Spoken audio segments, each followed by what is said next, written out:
Hello, beautiful souls. Would you believe that spring is almost over in the United States? That's crazy to me. Time is just flying by, much like this tag that is on my tripod that I'm just now noticing. Sorry about that. But I've been trying my best to be intentional and present every day, but like holy crap, we're almost in summer. The second episode of Cooking with the Seasons has been a long time coming. They just take a lot of planning and effort to create, but here we are for our episode 2 of Cooking with the Seasons, using the last of the spring harvest before summer comes. These are the fruits and vegetables that are naturally occurring during late spring here in Texas. Be sure to do your own research on what you have available to you in your area for late spring. There's so many health benefits to syncing your body up with the earth, so I hope these videos help you with mindfulness and intentionality when it comes to the foods you eat.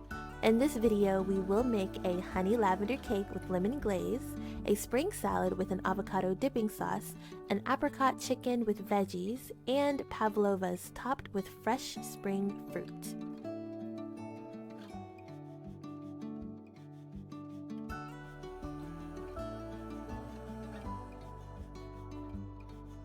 First up is this honey lavender cake I made for Mother's Day with a lemon glaze to go over top. So you start with preheating your oven to 350 degrees Fahrenheit. I went ahead and put my bundt pan in there as well, and then get started on your batter.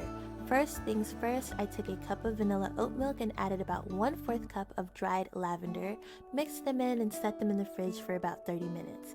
Typically you want to leave it much longer, sometimes overnight, to really let those flavors infuse, but this is my first time baking with lavender and I know the flavors can be very bitter and overpowering, and I wanted to play it safe. Next time I may actually bake the dried lavender into the cake batter instead of just using the infused milk, because the flavor was very mild. The honey and the lemon was a lot more pronounced than the lavender.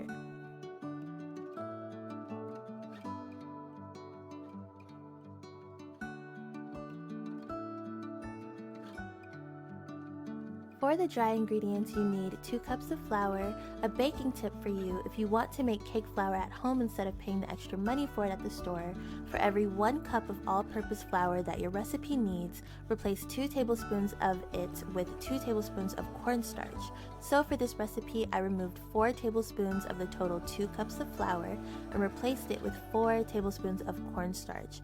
This will give you a fluffier cake. And then next add 4 teaspoons of baking powder and combine. For the wet ingredients, cream together half a cup of butter and 1 cup of sugar. When that is mixed in, add about 2 tablespoons of honey, a splash of lemon juice, and about a teaspoon of vanilla. I used vanilla paste. Then add 2 eggs, 1/4 cup of your lavender milk, 3/4 cup of sour cream, and blend until smooth.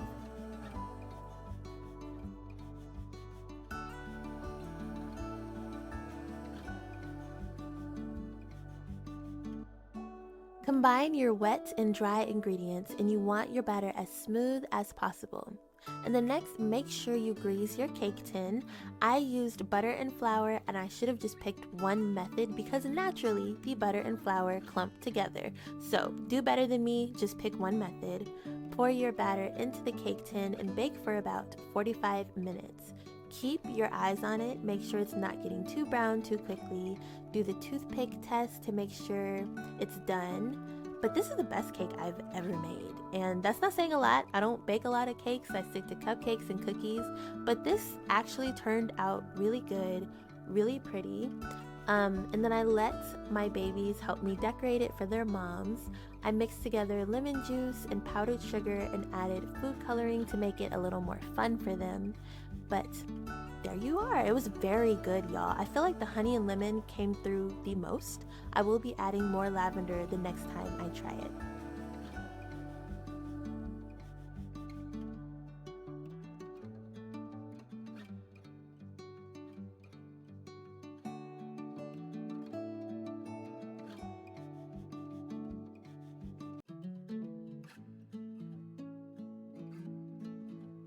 This salad is really simple, so yummy, and full of fresh spring produce. We're gonna start with our chicken.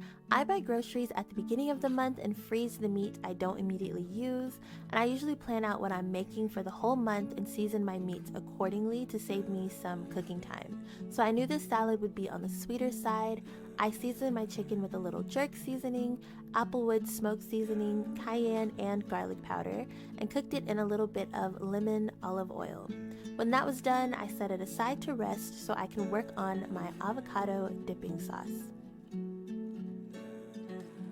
For the sauce, you'll need 2 avocados, 1 lime, half a bag of pistachios.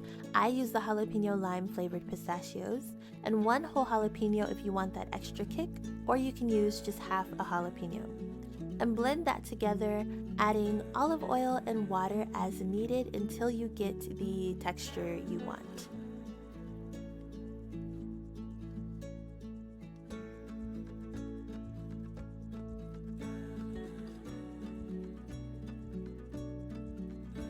I used fresh kale and spinach in this salad since they're both in season right now. I washed them and massaged them with a little lemon juice just to soften the texture and work out that bitter flavor that kale normally has. Kale reduces your risk of heart disease and diabetes and is full of amazing vitamins and antioxidants. And spinach is rich in potassium, magnesium, and helps to support your immune function and digestive systems. And all that's left is to plate your food. I topped this salad with blueberries and honey roasted walnuts. Blueberries are full of vitamins and minerals that support bone health and improves your eyesight, and they're still in season late spring. This meal was so good and filling, especially with the raspberry walnut vinaigrette. You can definitely go meatless if you wanted with either vegan meat options or loading in more fruits and veggies.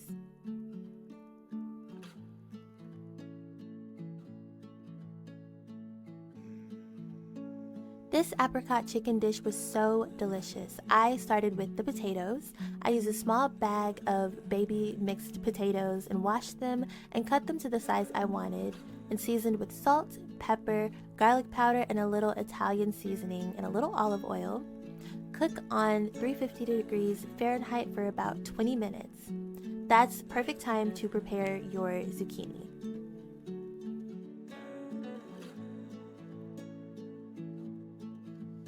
For this baked zucchini, thinly slice 2 large zucchinis and lay them out flat on your cutting board and salt them, and just let them sit. The salt is going to help them release some moisture so they're not soggy when they're baking in the oven. After like a few minutes, pat dry with a paper towel and then season your zucchini with salt, pepper, garlic powder, and lots of Italian seasoning. Then line them up in a baking dish and cover them with olive oil and breadcrumbs. I added vegan cheese on top. I've yet to find a dairy-free cheese that melts properly or like that has that, classic yummy taste.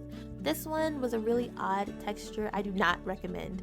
If you don't have a problem with dairy, definitely use regular cheese. Cover it in foil and bake at 350 degrees Fahrenheit for 25 minutes. Broil on low for an additional 5 minutes. And now for this apricot preserve sauce. I really eyeballed all the ingredients and tasted and added more things and just, kind of winged it. So have fun with this sauce. I don't have exact measurements, but it's apricot preserves, soy sauce, honey mustard, onion powder, garlic powder, red chili flakes to make it a little spicy, a little kick of heat. To me, it tasted like a fancy upscale barbecue sauce. My chicken is seasoned similarly to the way I did it for the salad since the sauce is kind of sweet and I wanted to complement that. So it's jerk seasoning, paprika, cayenne, garlic powder, salt, and lime pepper. And spread half of the sauce on the chicken before you throw it in the oven. Bake at 350 for about 35 minutes, flipping halfway through and adding the rest of the sauce.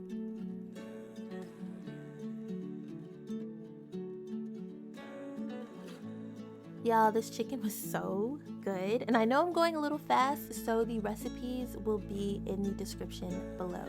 But all that's left to do is plate your yummy food. I'm obsessed with this avocado sauce, so I put some underneath the potatoes, and 10 out of 10, highly recommend. I hope you get to try this recipe. A great way to use apricots.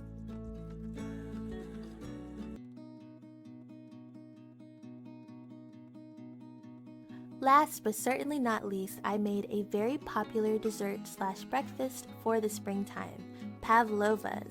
If you've never heard of a pavlova, they are basically like these sweet clouds and they're just super easy to make, surprisingly easy. For this recipe, you'll need 6 egg whites. If you're making these for breakfast, you can just save the yolks to make some scrambled eggs or something, but for this recipe, you just need the egg whites. Beat the egg whites until they form soft peaks. You can do this by hand, but it will take a long time, so an electric mixer is much more convenient. So you're going to mix on medium-high speed, and you're looking for soft peaks. They shouldn't be too hard yet. You're not trying to get them super stiff, just get some air into them. That's what you're looking for. And then after that, you're going to add 1.5 cups of sugar. And you're going to put those in the egg whites slowly. Don't dump it all at once, but pour it in slowly. And then turn your mixer to a higher speed, probably the highest that you can do. And just let it go for another like 5 minutes. You're going to be looking for super shiny, stiff peaks. The egg whites shouldn't like fall or break or drip or droop. They should be very stiff and like hold their form.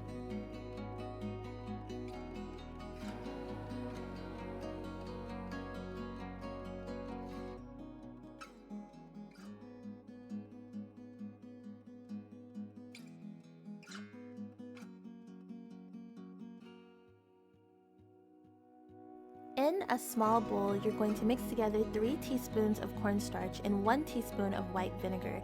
This was so interesting to mix. It was kind of like a science experiment because they never really mixed together. They didn't seem to want to touch each other.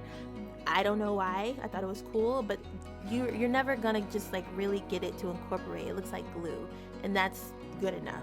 So throw those in the electric mixer as well and mix on a lower speed until fully incorporated. And then also add about 1 teaspoon of vanilla in there as well. And you can fill this mixture with your fingertips and make sure you don't feel like any grains of sugar when you're rubbing your fingers together. That's how you know you're done.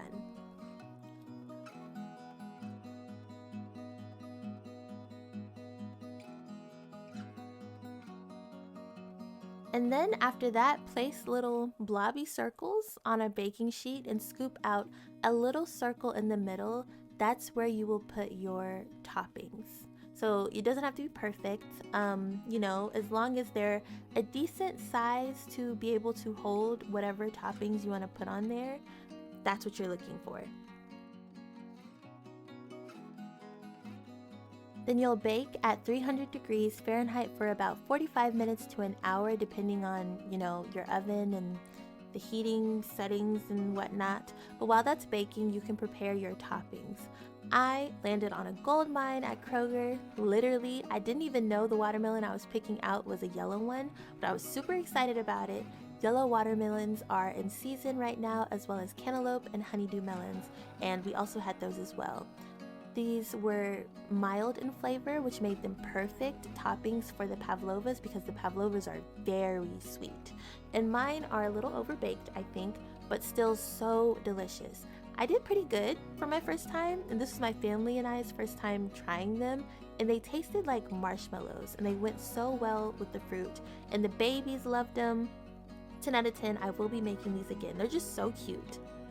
That's it, y'all. Thank you for watching. Let me know in the comments if you're thinking of trying any of these yummy recipes, or if you tried anything from my last video. Please like and subscribe if you haven't already, and hit that post notification bell to make sure you know when my next video will drop. It will be soon. I'll be doing a video all about the Sagittarius full moon that we have coming on May 23rd. So until next time, beautiful souls, talk to you soon.